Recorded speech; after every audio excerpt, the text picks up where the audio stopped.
Good morning সবাইকে, আশা করছি সবাই খুব ভালো আছো। আমি তোমাদের অন্তরা চলে এলাম নতুন একটি ব্লগ শেয়ার করতে। আজ 9 আগস্ট।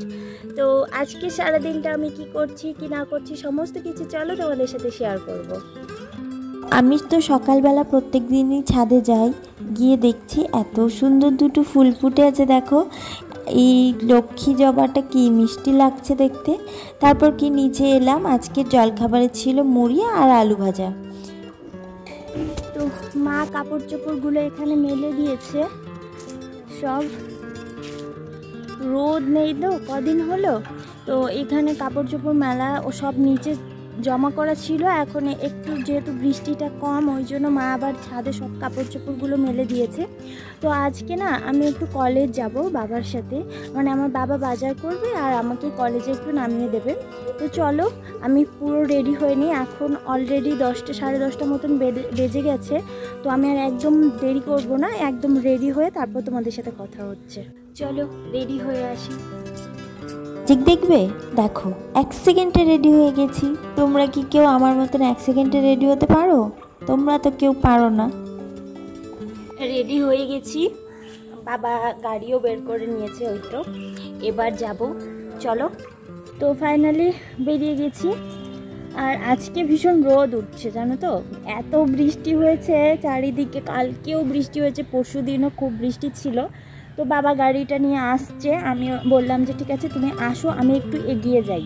কারণ এমনিতেও না আমাদের বাড়ির ভেতর থেকে গাড়ি বের করতে অনেকটা প্রবলেম হয়, যেহেতু আমাদের রাস্তাটা খুব একটা ভালো না। মানে রাস্তা ভালো, মেন রোড থেকে ভালো, কিন্তু বাড়ির ওইটুকুনি রাস্তা না ভীষণ কাদা।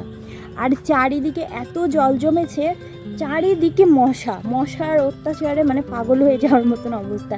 তোমাদেরকে দেখাই, দেখো কত জল জমে গেছে, জাস্ট দেখো তোমরা। মশা হবে না কেন, দাঁড়াও তোমাদের দেখাচ্ছি। দেখেছো এই সমস্ত বাগানটাতে জল জমেছে, এদিকটাতেও সেম অবস্থা। এই যে ওই কচু গাছের গোড়াতে, এই তো সমস্ত জায়গাটার পরিস্থিতি দেখো।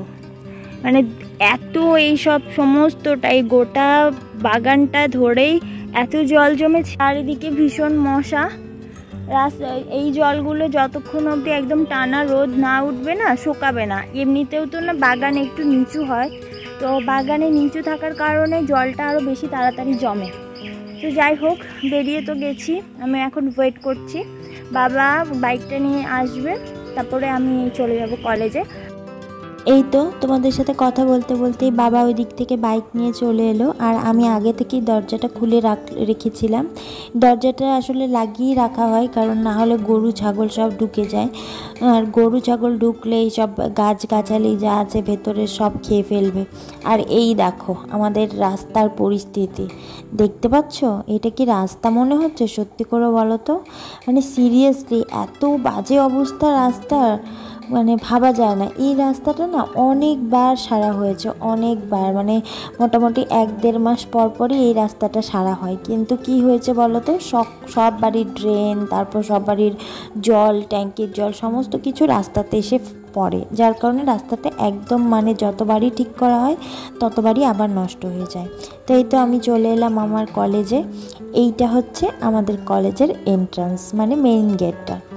তো এটা হচ্ছে আমার কলেজ। আর কলেজে আমার মনে হচ্ছে যে আজকে কেউ থাকবে না, তো চলো ভেতরে গিয়ে দেখা যাক। যাই হোক, আমি যতটুকুনি বিশ্বাস আমার মনেই হচ্ছে কেউ থাকবে না। ফাইনালি কলেজে তো চলে এলাম, কিন্তু কলেজ পুরো ফাঁকা। মানে আমাদের কলেজটায় না স্টুডেন্ট কেউ আসেই না, স্টুডেন্টও আসে না, টিচারও আসে না। ভালোই হয়েছে। যাই হোক, আমার তো একটা কাজ আছে, সেই জন্যই এসেছি। চলো আমার কলেজটা তোমাদের সবাইকে একবার ঘুরে দেখাই। তো এইটা হচ্ছে আমাদের ক্যাম্পাস, আর এটা হচ্ছে খেলার মাঠ। আসলে এখানে না খেলাটা বেশ ভালোই হয়, আর কিছু হোক না হোক, মানে কলেজে পড়াশোনা হোক না হোক খেলাটা ভালোই খেলা হয়। আর ওই সাইড দিয়ে বসার জায়গাও আছে, স্টেডিয়ামের মতন কিছুটা বলতে পারো। আর এইটা হচ্ছে আমাদের কলেজের ক্লাসরুমগুলো। ওপরটায় হলরুম আছে, একটা অনেক বড় একটা হলরুম আছে। সমস্ত আমাদের কলেজের যে হোম প্রোগ্রামগুলো সেগুলো এই হলরুমেই হয়। আর এইটা হচ্ছে আমাদের কলেজের সামনের যে জায়গাটা, সেখানে মানে আলাদা করে একটা ছোট্ট মতন বাগান করা আছে। এখানে জানো তো একটা গাছ কিন্তু আমিও লাগিয়েছিলাম, ওই রঙ্গন ফুলের গাছ হবে হয়তো। তো যখন আমাদের কলেজের ফাংশন হয়েছিল তখন আমিও কিন্তু একটা গাছ ওখানে লাগিয়েছিলাম। আর এই কলেজের সাথে সত্যি কত স্মৃতি, কত কিছু জড়িয়ে আছে, তাই না? এখন আমাদের সাথে যারা পড়াশোনা করে, মানে আমরা যারা স্কুল থেকে একসাথে কলেজে গেছি, তারা সবাই এক একজন এক এক জায়গায়, কেউ হয়তো পড়াশোনা বাদ দিয়ে দিয়েছে, কেউ হয়তো অন্য কোনো কলেজে ভর্তি হয়ে গেছে, সবাই আজ আলাদা। কিন্তু বিশ্বাস করো, একদিন এই কলেজেই ছিল আমাদের সব থেকে ভালো একটা জায়গা আড্ডা দেওয়ার। তো আমার কাজ মোটামুটি কমপ্লিট, এবার বাড়ি ফিরবো। আজ তো রাখি পূর্ণিমা, তো আমাদের বাড়িতে আসলে সেরকম কোনো রাখি পূর্ণিমার কোনো রিচুয়ালস নেই, তো ওই জন্য রাখি পূর্ণিমাটা আমাদের সেভাবে কিছুই করা হয় না। আমাদের ভাইফোঁটা আছে কিন্তু রাখি পূর্ণিমা নেই। কিন্তু আজকে তবুও তোমাদের সবাইকে জানাচ্ছি রাখি পূর্ণিমার শুভেচ্ছা আর অনেক ভালোবাসা। সবাই খুব খুব খুব ভালো থেকো, সব ভাই বোনের ভালোবাসা অটুট থাকুক। তো আজকে ভেবেছি কলেজে যখন এসেছি আমার ভাইয়ের জন্য কিছু একটা নিয়ে তারপর বাড়িতে যাব, তো দেখি কি নেওয়া যায়। আর মোটামুটি কলেজের কাজ শেষ, এবার ফিরি, চলো। মোটামুটি 8 ঘন্টা মতন ওয়েট করার পরে একটা স্যার এলো। আমার যা যা জানার ছিল, যেগুলো ব্যাপার জানার ছিল সমস্ত কিছু আমি জেনে নিয়ে ওখান থেকে বেরিয়ে সোজা চলে এলাম একটি কেকের দোকানে। কিন্তু সেরকম কোনো মানে কেক বা পেস্ট্রি ওরকম ছিলই না, অল্প কটা ছিল। সেখান থেকেই আমি দুটো নিয়েছি, নিয়েই আমি টোটো করে বাড়ি চলে এলাম। ভেবেছিলাম অন্য কিছু একটা নেব, কিন্তু দুপুরবেলা তো সেরকম ভালো কিছুই আর পেলাম না। ফাইনালি বাড়ি চলে এলাম।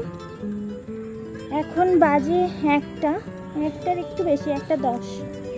তো বাড়ি চলে এলাম। রাস্তার অবস্থা ভীষণ খারাপ, মানে এতটা খারাপ সে বলার বাইরে। যখন তখন অ্যাক্সিডেন্ট হয়ে যেতে পারে, এত রাস্তা খারাপ। একে তো জল জমে গেছে, তার মধ্যে রাস্তা ঠিক করছে, মাঝে মাঝে কিছু কিছু জায়গায় রাস্তা পুরো উঠিয়ে ফেলেছে। তো চলো বাড়ি যাই, ফ্রেশ ট্রেশ হই, স্নান করব, অনেক কাজ আছে, পরে দেখা হচ্ছে। তো এসেই আমি ভাইকে ডেকে ওকে পেস্ট্রিটা দিয়ে দিলাম।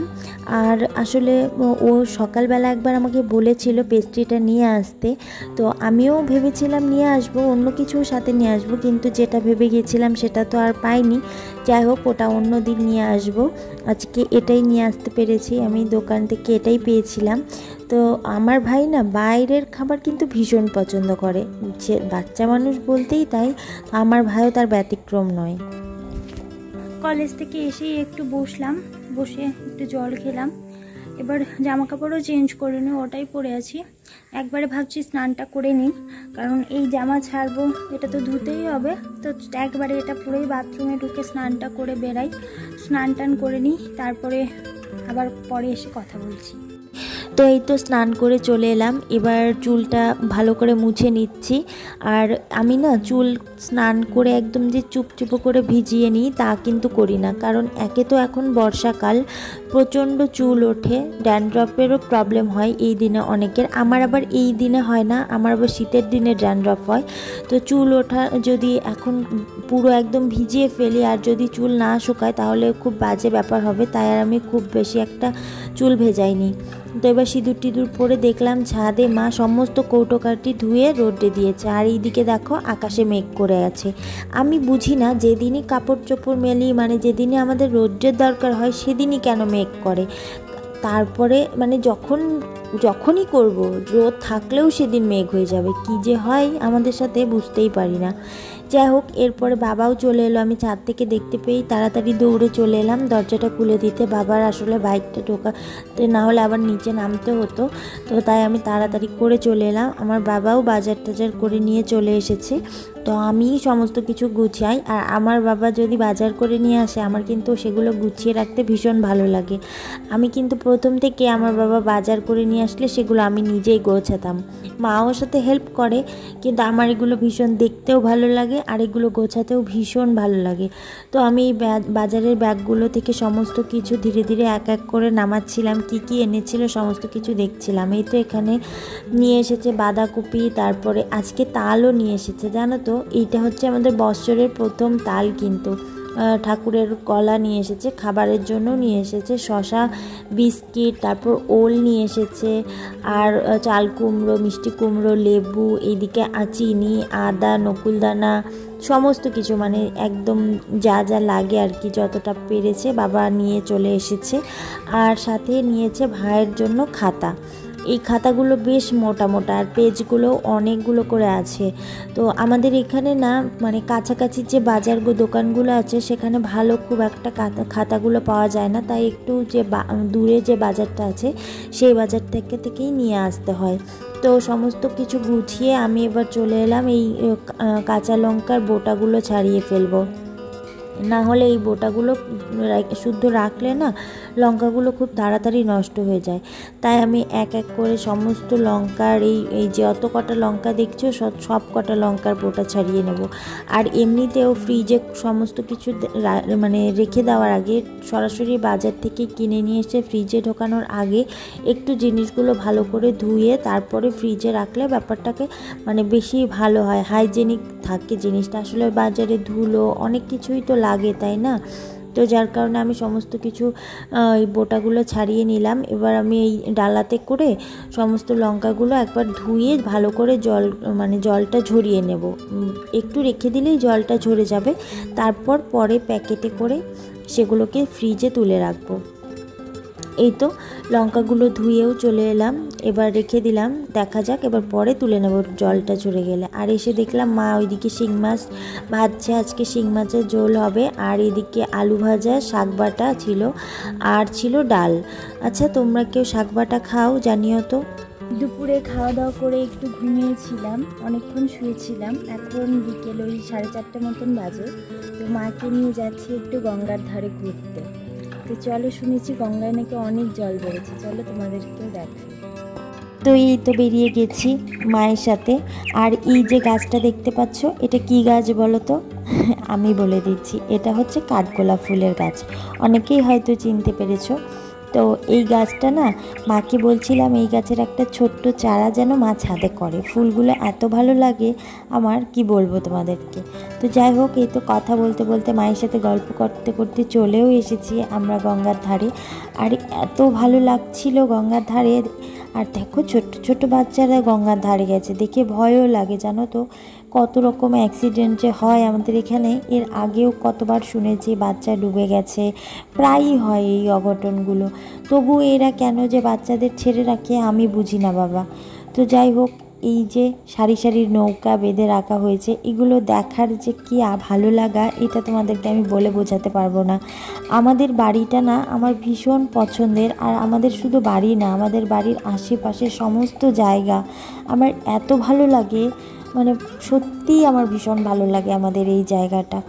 তো যদি আমার দেখার কোনো বেস্ট কোনো জায়গা হয় তাহলে সেটা আমাদের বাড়ির আশপাশটা। দেখো গঙ্গায় সারি সারি নৌকা বাঁধা। আর এই তো সন্ধ্যা হয়ে গেছে, তো এখন নৌকাগুলো সব ঘাটে এসে পড়বে।